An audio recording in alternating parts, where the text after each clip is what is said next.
سب سے پہلے new video حاصل کرنے کے لیے اور مزید اچھی ویڈیوز دیکھنے کے لیے جلدی سے سبسکرائب کے بٹن پر کلک کر کے بیل آئیکن کو ضرور دبائیے اور بالکل فری میں ہمارے چینل کے ممبر بن جائیے۔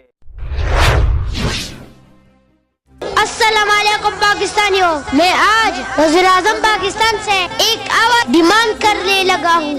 خان صاحب، نقیب اللہ کا کیا ہوا؟ کیا اس کے بچوں کو انصاف مل گیا ہے؟ نئے پاکستان میں یہاں ساہیوال میں عام شہری کو دہشت گرد بنایا جاتا ہے اور نقیب کے قاتل راؤ انور جیسے بڑے گنڈے بری ہو جاتی ہے۔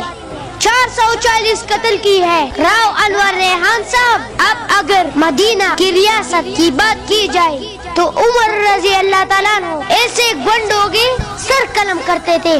خان صاحب، آپ نے خود کہا تھا کہ راؤ انور کے پیچھے سیاسی لوگ ہیں، تو خان صاحب تو میں آپ کو یاد دلاتا ہوں کہ نقیب اللہ کی قاتل کو سزا دو، کیونکہ آپ اس ملک کا وزیر اعظم ہو۔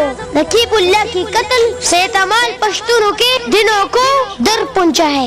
اگر آپ نقیب اللہ کو انصاف نہیں دے سکتے تو سمجھو یہ مدینہ کی ریاست نہیں ہے۔ اور میرا دوسرا پیغام اس اسپیچ راؤ انور کے لیے ہے۔ راؤ انور، تجھے تو ڈاکو بجائیں گے، لیکن ایک نہ ایک دن تم کسی پٹھان کے ہاتھ ضرور آؤ گے، اور پٹھان کی طاقت کا تجھے اندازہ نہیں۔ نقیب اللہ، ہم آپ کے لیے آواز اٹھائیں گے، آپ کے بچوں کو انصاف ملے گا۔